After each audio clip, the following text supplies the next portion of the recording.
Good evening दोस्तों। आज है 5 जनवरी और आज का हम लोग करंट अफेयर्स देखेंगे। आज कुछ करंट अफेयर्स इम्पोर्टेंट है जिससे कि आपको आगामी एग्जाम में प्रश्न पूछा जा सकता है और उसको कॉपी कर लीजिएगा और जितने भी है उसको आप एक बार देखेंगे और संभावना है कि आपको याद रह जाएगा। और जैसा कि हम कुछ दिनों से कहते आ रहे हैं आप लोगों को कि आप लोग खुद से भी न्यूज़पेपर 1 से 2 न्यूज़पेपर पढ़ें, क्योंकि आजकल करंट अफेयर्स जितने भी पूछे जा रहे हैं वो करंट अफेयर्स संबंधित रहता है न्यूज़ पेपर से ही। अतः आप न्यूज़पेपर डेली पढ़ें और मेरा वीडियो देखेंगे तो आपको समझ में आ जाएगा कि किस चीज़ को पढ़ना है, कहाँ पे छोड़ना है, और कुछ तथ्य अगर जो छूट जाएगा तो वो भी आप लोग इस वीडियो को देखकर जानकारी प्राप्त कर सकते हैं। आज पहला करंट अफेयर्स है, भारत ने पहली बार अंतरिक्ष में अंकुरित किया जीवन। आपको यहाँ याद रखना है कि भारत ने लोबिया इसको अंकुरित किया है अंतरिक्ष में, क्योंकि अंतरिक्ष में गुरुत्वाकर्षण बल, टेम्परेचर ये सब डिफरेंट रहता है, अलग रहता है। अतः यहाँ पर किसी भी पेड़ पौधे या किसी भी फसल को उगाने में दिक्कतें आती है। अगर ये तकनीक विकसित हो जाती है अंकुरित करने की, तो अंतरिक्ष यात्री अंतरिक्ष में ही अपना भोजन बना सकते हैं या उगा सकते हैं, ऐसा कहा जाए तो इसका उत्पादन छोटे लेवल पर कर डेली अपने उपभोग की वस्तुओं को उत्पादित कर सकते हैं। तो आपको बस इतना याद रखना है, भारत ने पहली बार अंतरिक्ष में कौन सा पौधा अंकुरित किया, तो लोबिया। अंतरिक्ष में लोबिया के बीज भेजे और वह इसरो लैब में 4 दिन में अंकुरित हो गया है। तो लोबिया जो है आपको यहाँ याद रखना है। और यह स्पेसडेक्स मिशन जो कि हाल ही में भेजा गया है, उसी स्पेसडेक्स मिशन के अंतर्गत या उसी सैटेलाइट में कहें यह उगाया गया है। हालांकि स्पेसडेक्स मिशन यह मिशन सक्सेसफुल होगा कितना, ये आपको 7 से 8 तारीख कहें तो 7 तारीख को जो है पता चलेगा। क्योंकि स्पेसडेक्स मिशन में क्या किया जा रहा है, स्पेसडेक्स मिशन में किया जाएगा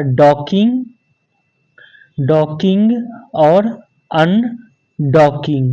तो डॉकिंग और अनडॉकिंग ये सक्सेसफुल कितना रहता है, ये 7 और 8 तारीख को हम लोगों को पता चलेगा। लेकिन इसमें स्पेसडेक्स मिशन में के अंतर्गत ही एक मिशन ये भी था कि बीज को अंकुरित किया जाएगा, यह सक्सेसफुल रहा। तो लोबिया आपको याद रखना है।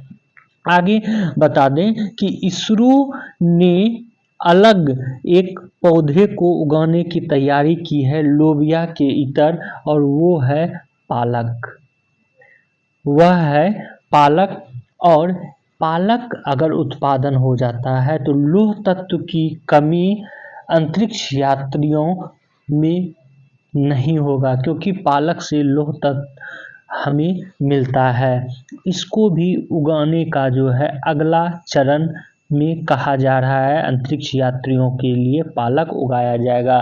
तो ये भी आपको ध्यान में रखना है। और स्पेसडेक्स मिशन के बारे में हम पहले बता चुके हैं, जाके वह वीडियो देखें, उसमें डिटेल्स में बताए हैं क्या है और कैसे काम करेगा स्पेसडेक्स मिशन। आज का अगला करंट अफेयर्स देखते हैं। आज का अगला करंट अफेयर्स है, यह है मिजोरम में जन्मा जन्मा रैंकी देश का पहला जनरेशन बीटा बेबी है। तो आपको एक तो यहाँ पे ये याद रखना है, इनका पूरा नाम आप लोग जान लें कि भारत का पहला जनरेशन बीटा बेबी का नाम है रैंकी रेमरुदिका जेदेंग। ये मिजोरम की हैं, जेदेंग। तो रैंकी भी याद रखेंगे, इससे भी हो जाएगा, लेकिन पूरा नाम आप लोग रख लें याद, रैंकी रेमरुदिका जेदेंग, जो कि मिजोरम की हैं। इनका जन्म 1 जनवरी 12:03 पर हुआ है। और ये किस जनरेशन की ये हैं, तो ये हैं जनरेशन बीटा बेबी की। अब ये होता क्या है, यह आप लोग जान लें। वैज्ञानिकों ने विभिन्न जनरेशन में जो है टेक्नोलॉजी के अनुसार बांटा हुआ है। टेक्नोलॉजी कहें, उसके बाद डेमोग्राफिक कहें, मार्केटिंग कहें और सोशल साइंस कहें, इन सारे क्षेत्रों को मिलाकर, दैट मीन्स डेमोग्राफी, मार्केटिंग और सोशल साइंस, मुख्य रूप से ये है। डेमोग्राफी है, सोशल साइंस है, उसके बाद मार्केटिंग है।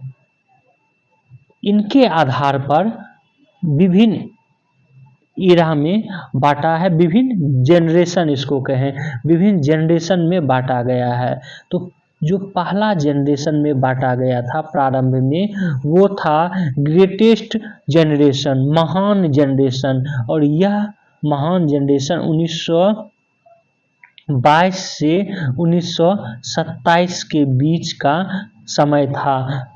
वर्ल्ड वॉर प्रथम समाप्त होने के बाद जब द्वितीय वर्ल्ड वॉर होने की संभावना थी, उस समय जो ग्रेट डिप्रिसिएशन आया था, दैट मीन्स आर्थिक मंदी आई थी, उस समय के काल को कहा जाता है ग्रेट जनरेशन, ग्रेटेस्ट जनरेशन, महानतम जनरेशन। दूसरा जनरेशन उसके बाद होता है 28 से, दैट मीन्स 1928 से लेकर 1945 तक, और इस जनरेशन को कहा गया साइलेंट जनरेशन, दैट मीन्स शांत जनरेशन, शांत जनरेशन कहा गया 1928 से 1945। वहीं 1946 से लेकर 1964 तक बेबी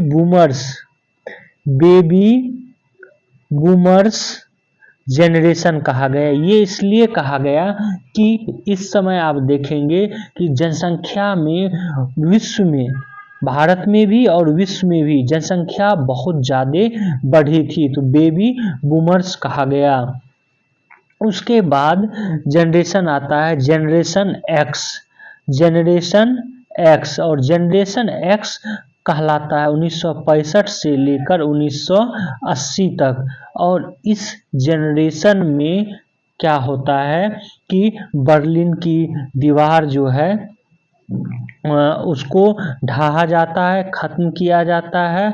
उसके बाद आप देखेंगे कि इसी दशक में आपको धीरे धीरे सोवियत संघ का कोलैप्स होता है और एक नई पद्धति, पूंजीवादी पद्धति जो है स्थापित हो जाती है। उसके बाद आता है नेक्स्ट जनरेशन, मिलीनियर्स जनरेशन। और मिलीनियर्स जनरेशन में जो कि कब से कब है, 1981 से 1996 तक, ये याद रखेंगे मिलीनियर्स जनरेशन। और मिलीनियर्स जनरेशन के दौरान डिजिटल एज एक्सपीरियंस होता है, दैट मीन्स डिजिटल एज जो है इस समय में बढ़ोतरी धीरे धीरे होती है। और आप देखेंगे इसी समय जो है अब बहुत सारे डिजिटल प्लेटफॉर्म बनकर आने लगता है। और उसके बाद इकोनॉमिक रिसेशन भी इसी समय आता है। इकोनॉमी रिसेशन 1991 का काल आप लोगों को याद होगा, जबकि भारत में इकोनॉमिक रिसेशन आया था। उसके बाद 96 के बाद आप यहाँ पर भी लिखा देख सकते हैं कि 97 से 1912 के बीच जनरेशन जेड आता है। जनरेशन जेड क्या होता है? ये डिजिटल टेक्नोलॉजी इस समय बढ़ जाती है धीरे धीरे। उसके बाद 2010 से 2024 के बीच जन्मे बच्चे को जनरेशन अल्फ़ा बेबी कहा जाता है। Generation alpha baby. उसके बाद फिर आता है अभी वर्तमान का जनरेशन, जिसको कि जनरेशन बीटा कहा गया है, और यह जनरेशन में भारत जन्मने वाली ये बच्ची है। जनरेशन बीटा में क्या होगा? तो जनरेशन बीटा जो है ये एआई से संबंधित है। दैट मीन्स कि जनरेशन बीटा में जितने भी बच्चे जन्म ले रहे हैं वो एआई युग के हैं। आप यहाँ पर देख भी सकते हैं, जनवरी 1, 2025 से जन्म लेने वाले बच्चे को जनरेशन बीटा कहा जा रहा है, और यह पहली ऐसी पीढ़ी है जो एआई युग में जन्म ले रही है। तो एआई, अब ये इसका अनुमान कब तक का है? तो 2025 से 2039 तक इसका अनुमान माना जा रहा है कि जनरेशन बीटा होगा।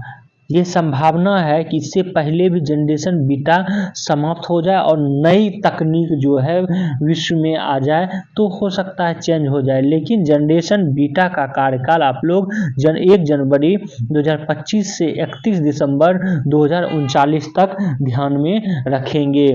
तो ये इम्पोर्टेंट है और इसका नाम भी आप लोग याद रखेंगे। अगला है, देश के पहले अंतरिक्ष रोबोटिक आर्म का भी सफल संचालन हुआ। अभी जो भेजा गया है सैटेलाइट, उसमें इसरो ने POEM4 प्लेटफॉर्म पर अपनी पहली अंतरिक्ष रोबोटिक आर्म का सफल संचालन के साथ महत्वपूर्ण उपलब्धि हासिल कर ली है। और यह रोबोटिक आर्म को रिलोकेटेबल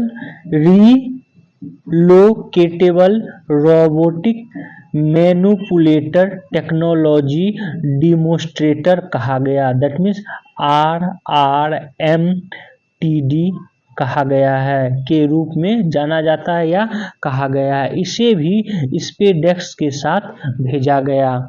इसने सोशल मीडिया पर वीडियो साझा कर कहा कि इसरो ने RRMTD भारत की पहली अंतरिक्ष रोबोटिक आर्म POEM4 पर काम कर रही है। अंतरिक्ष में रोबोटिक्स में गौरवपूर्ण ये क्षण रहा है। तो आपको यहाँ पर एज ए करंट अफेयर्स इतना याद रखना है कि भारत का या इसरो का अंतरिक्ष रोबोटिक्स कौन सा रोबोटिक्स कार्यक्रम के अंतर्गत कौन सा रोबोटिक्स है? RRMTD।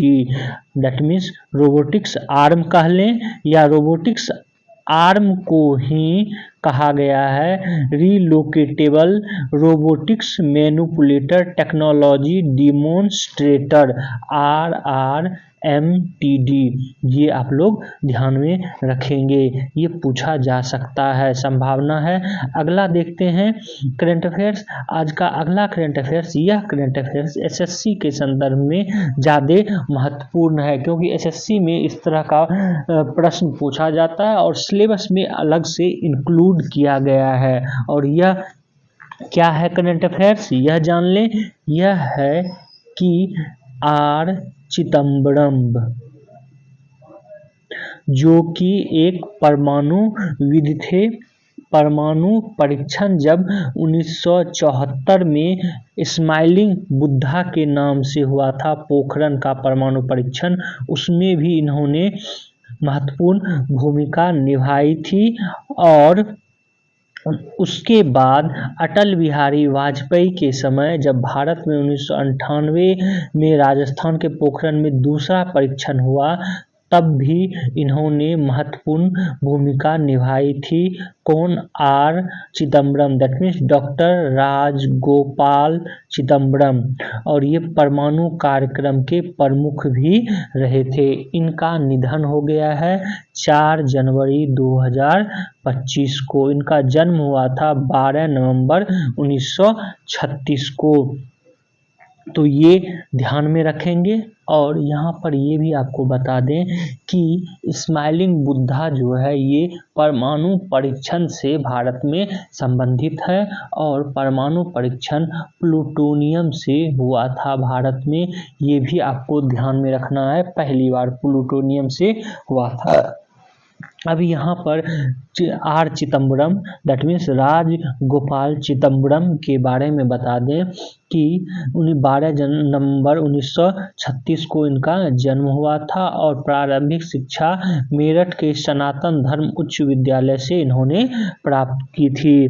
1962 में भाभा परमाणु अनुसंधान केंद्र बार्क का हिस्सा ये बने थे, और 1990 में इसके निदेशक नियुक्त हुए। 1993 में परमाणु ऊर्जा आयोग के अध्यक्ष ये रह चुके हैं।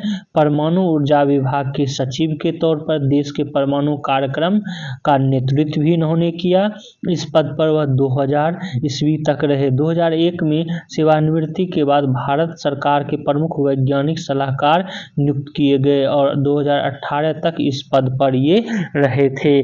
तो इस तरह आप देखेंगे इन्होंने परमाणु के क्षेत्र में बहुत ही महत्वपूर्ण भूमिका अदा की है। संभावना है कि यह प्रश्न आपको एसएससी में और अन्य एग्जामों में भी पूछा जा सकता है। और इन्होंने स्वदेशी सुपर कंप्यूटर के विकास में भी अपना योगदान दिया।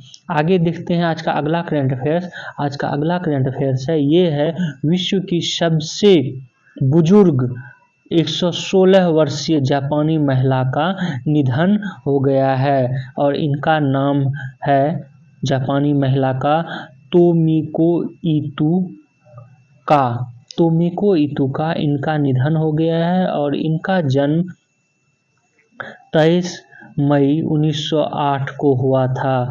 जीरेंटोलॉजी रिसर्च समूह के अनुसार पिछले वर्ष 117 वर्षीय मारिया ब्रायंस की मौत के बाद तोमिको विश्व की सबसे बुजुर्ग महिला बन गई थी। आपको यहाँ पर यह भी बता दें कि जीरेंटोलॉजी, ये इससे संबंधित प्रश्न पूछा गया है कि जीरेंटोलॉजी में किसका अध्ययन होता है, तो इसमें बुजुर्गों का अध्ययन किया जाता है। ये याद रखेंगे आप लोग, बुजुर्गों का अध्ययन जेरेंटोलॉजी या वृद्धों का अध्ययन जेरेंटोलॉजी कहलाता है। तो इनका जन्म और ये अभी इनकी मृत्यु हो गई है, ये जापान की थी। आगे देखते हैं आज का अगला करंट अफेयर्स। आज का अगला करंट अफेयर्स है, ये है नवनिर्वाचित 6 भारतवंशियों ने अमेरिका के प्रतिनिधि सभा के सदस्य के रूप में शपथ ली है।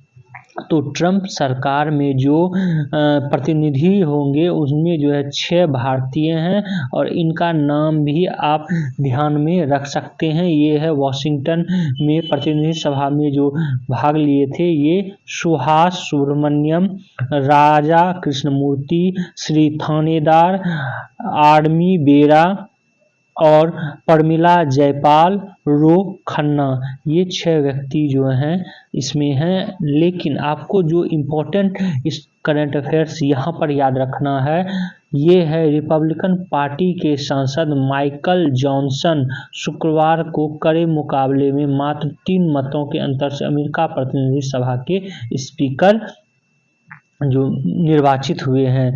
तो माइकल जॉनसन रिपब्लिकन पार्टी के सांसद ये प्रतिनिधि सभा के स्पीकर बने हैं, ये आपको ध्यान में रखना है। अगला आज का करंट अफेयर्स देखते हैं। आज का अगला करंट अफेयर्स है, उत्तराखंड में समान नागरिक संहिता लागू करने की अंतिम चरण जो है में है। तो जैसा कि हम पहले भी बता चुके हैं, इसके संदर्भ में जानकारी दे चुके हैं कि आज़ादी के बाद भारत में पहली बार समान नागरिक संहिता लागू करने वाला पहला स्टेट उत्तराखंड हो गया है और उत्तराखंड 1 जनवरी 2025 से समान नागरिक संहिता लागू कर चुका है। हालांकि इससे पूर्व गोवा में समान नागरिक संहिता लागू है, लेकिन यह पुर्तगालियों द्वारा पहले से ही, आज़ादी के पहले से ही लागू है। उत्तराखंड आज़ादी के बाद पहला स्टेट बना है जो कि समान नागरिक संहिता लागू किया है 1 जनवरी 2025 से। और इस समान नागरिक संहिता में जो मुख्य प्रावधान किया गया है वह मुख्य प्रावधान: विवाह का पंजीकरण अनिवार्य, पति पत्नी के जीवित रहते दूसरे विवाह पूरी तरह प्रतिबंध, सभी धर्मों में पति और पत्नी को तलाक लेने का समान अधिकार, सभी धर्म समुदायों में सभी वर्गों के लिए बेटा बेटी को संपत्ति का समान अधिकार, मुस्लिम समुदाय में प्रचलित हलाला और इद्दत की प्रथा पर रोक, संपत्ति में अधिकार के लिए जायज और नाजायज बच्चों में कोई भेद नहीं, लिव इन रिलेशनशिप के लिए पंजीकरण अनिवार्य। इन चीज़ों को लागू किया गया है उत्तराखंड में। और भी बहुत सारे चीज़ें हैं, लेकिन मुख्य प्रावधान ये हैं जो कि समान नागरिक संहिता के लिए लागू किया गया है। एक इम्पोर्टेंट आप देखें युवाओं के लिए, तो लिव इन रिलेशनशिप के लिए पंजीकरण अनिवार्य किया गया है उत्तराखंड में, जबकि आप दिल्ली में देखेंगे तो दिल्ली में लिव इन रिलेशनशिप के लिए पंजीकरण अनिवार्य नहीं है। आगे देखेंगे या भारत के अन्य भाग में। अगला आज का करंट अफेयर्स है, ये है संबंधित जॉर्ज सोरोस से। जॉर्ज सोरोस जो कि एक अरबपति हैं और निवेशक हैं, ये विश्व के जितने भी शेयर मार्केट हैं उनमें निवेश करते हैं। इनको अमेरिका का सर्वोच्च नागरिक सम्मान दिया जाएगा बाइडेन के द्वारा, यह कहा गया है। और यह सम्मान किस नाम से जाना जाता है, तो presidential medal of freedom America का सर्वोच्च नागरिक सम्मान है, जिसे व्हाइट हाउस में आयोजित समारोह में पुरस्कार विजेताओं को प्रदान किया जाता है। तो याद रखेंगे, प्रेसिडेंशियल मेडल ऑफ फ्रीडम, यह सर्वोच्च सम्मान जॉर्ज सोरोस को दिया जाएगा। जॉर्ज सोरोस इसलिए भी अभी चर्चा में रहे थे क्योंकि हाल ही में भारत की विपक्षी पार्टी पर यह आरोप लगा है कि जॉर्ज सोरोस से फंडिंग कर भारत को अस्थिर करने का आरोप लगा है। और साथ ही साथ अभी विश्व के कुछ देशों में तख्ता पलट हुआ है, जिसमें एक बांग्लादेश भी आता है। और यह कहा गया है कि इसमें जॉर्ज सोरोस का भी योगदान था, जॉर्ज सोरोस ने भी फंडिंग किया है, ये आरोप है। तो इसको जो है दिया जाएगा जॉर्ज सोरोस को अमेरिका का प्रेसिडेंशियल मेडल ऑफ फ्रीडम। तो और ये 94 वर्ष के हैं, ये भी आप लोग ध्यान में रखेंगे। तो आज का करंट अफेयर्स इतना ही था। आप लोग हमारे इस वीडियो को शेयर करें, सब्सक्राइब करें और बेल आइकन को जरूर दबा लें। Thank you for watching this video.